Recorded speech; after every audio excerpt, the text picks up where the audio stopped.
انسان ایک فضا میں تیمم کرتا ہے، ممکن ہے کہ زمین اپنی ہو لیکن فضا غصبی ہو، تو وہاں تیمم کرنا باطل نہیں ہوتا، تیمم صحیح ہے غصبی فضا میں، نہ کہ غصبی مٹی پہ۔ غصبی مٹی سے تیمم نہ، غصبی فضا میں بیٹھ کر مباح مٹی سے تیمم کرے، تیمم صحیح ہے۔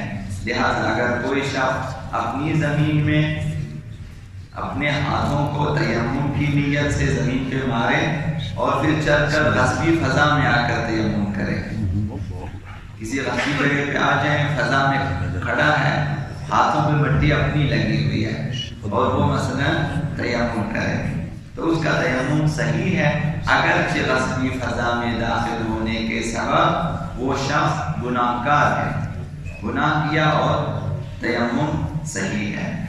اگر کوئی شخص بھولے سے یا غفلت سے غصبی چیز پر تیمم کرے، مٹی غصبی تھی، اس نے جو یہ بھولے سے اسی مٹی پہ تیمم کیا، یا وہ غافل تھا، اسے پتا تھا مٹی غصبی ہے لیکن غفلت کیا اور غفلت کی وجہ سے تیمم کیا، تب بھی اس کا تیمم صحیح ہے۔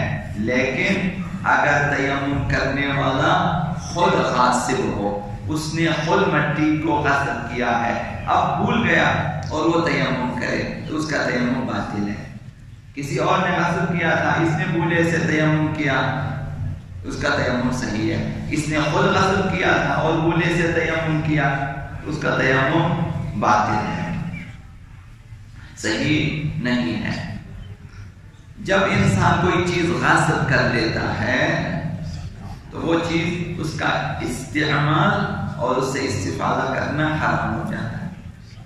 ممکن ہے کہ وہ مال ہو، ممکن ہے کہ کوئی فائدہ ہو، کوئی کھانے کی چیز، کوئی پینے کی چیز۔ جب انسان کسی طرح سے حرام چیز سے استفادہ کرتا ہے تو اولاد میں اس کا اثر ظاہر ہوتا ہے۔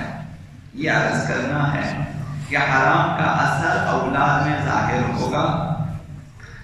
حضرت اعلیٰ امام محمد باقر علیہ السلام ارشاد فرمایا، ما کان من مال حرام، اگر کسی کا مال حرام ہے، وہ جو لقمہ انسان کھاتا ہے وہ مثلا حرام ہے، تو فرمایا فہو شرک الشیطان، شیطان اس کے ساتھ شریک ہے اس مال حرام میں۔ جو بھی مال حرام ہم لوگ حاصل کریں، چاہے وہ غصب کے ذریعے ہو، چاہے دھوکہ دہی کے ذریعے ہو، چاہے قمار وغیرہ کے ذریعے ہو، چاہے کام چوری کے ذریعے ہو، فرق نہیں پڑتا۔ ہم اپنے آفس میں کام چوری کریں، مزدور اپنے کام میں کام چوری کریں مثلا، تو اس کی تنخواہ اور اس کی مزدوری حرام ہو جاتی ہے، یہ مال حرام۔ جب مال حرام انسان کے ہاتھ میں آ جاتا ہے، پانچویں امام نے فرمایا شیطان اس کا شریک بن جاتا ہے، اس کے ساتھ رہتا ہے، اس مال میں شریک ہے۔ شیطان سمجھتا ہے کہ میں اس کے ساتھ شریک ہوں، تائم کی وَيَكُونُ مَعَ الرَّجُلِ حَتَّى يُجَامِعَ، یہ شیطان اس مال حرام کے سبب اس شخص کے ساتھ ساتھ رہتا، ان کی شخص شادی کرتا ہے، اور یہ شخص شادی کر کے زفاف مناتا ہے، شیطان پھر بھی اس زفاف میں شرکت کرتا ہے۔ اور امام نے فرمایا یکون من نطفته و نطفة الرجل، جو اولاد پیدا ہو اس میں شیطان کا اور اس شخص کا دونوں کا نطفہ شامل ہے۔ مال حرام، چونکہ شیطان کا یہ تو میرا شریک ہے، مال میرا مال کھا رہا ہے، تو حتیٰ وہ شخص نطفے میں، شیطان نطفے میں بھی شریک ہو جاتا ہے۔ تو فرمایا کہ وہ شخص جب شادی کرتا ہے تو شیطان بھی اس کے ساتھ شریک رہتا ہے۔ اذا کان حراما، جب مال حرام ہو تو نطفہ جو ٹھہرتا ہے تو شیطان کی طرف سے بھی اس میں شرکت ہے اور اس شخص کی طرف سے بھی۔ اب ظاہر ہے کہ جب اولاد پیدا ہو تو اس میں شیطنت ہوگی، شیطان کا اثر ہوگا اس میں۔ اگر انسان چاہتا ہے فرزند صالح پیدا ہو جائے تو کسب و کار کو حلال رکھیں اور لقمہ حلال کھانے کی کوشش کریں. آمدنی حلال کی آمدنی ہونی چاہیے. اور جو انسان لقمہ اٹھاتا ہے کھاتا ہے، انسان اس کے بارے میں سوچے کہ یہ لقمہ حلال ہے کہ حرام. اگر شک بھی ہو، مومن کو چاہیے کہ اسے واپس رکھ دے کہ میں نہیں کھا سکتا، اب نہ معلوم کہ اس لقمے کی وجہ سے کیا ہوگا.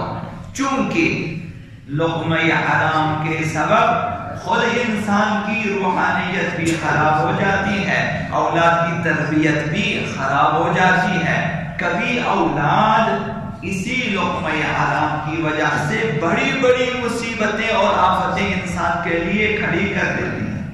کبھی اولاد اس طرح کی مصیبتیں کھڑی کر دیتی ہیں. اس لیے حضرت امیر المؤمنین علی بن ابی طالب فرمایا کہ اشد المصائب سوء الخلف، بدترین مصیبت فرزند ناصالح ہے. فرزند ناصالح کی وجہ سے باپ کبھی شرمندہ ہے، کبھی شرمندگی سے بھی آگے باپ جیل میں ہے، کبھی اس سے ابھی آگے باپ قتل ہو جاتا ہے. بیٹوں کی شرارتوں کی وجہ سے کبھی ماؤں تک بھی بات پہنچ جاتی ہے، اور کبھی کل خاندان اس بچے کی شرارتوں اور فتنوں اور مصیبتوں کی لپیٹ میں آ جاتا ہے. تو آپ نے فرمایا کہ فرزند ناصالح بدترین مصیبت ہے. بہرحال مثال دینے کی ضرورت نہیں ہے. پسر نوح نے کیا کیا یہ بھی آپ دیکھ سکتے ہیں. پسر فرزند امام نقی علیہ السلام جعفر کذاب نے کیا کیا، امام زمان کے لیے کیا کیا مصیبتیں کھڑی کی، وہ مثلا تاریخ جاننے والے اور ائمہ اطہار کی سیرت کا مطالعہ رکھنے والے بہتر جانتے ہیں. اور اسی طرح تاریخ اموی و عباسی میں اس قسم کی باتیں بہت زیادہ ہیں.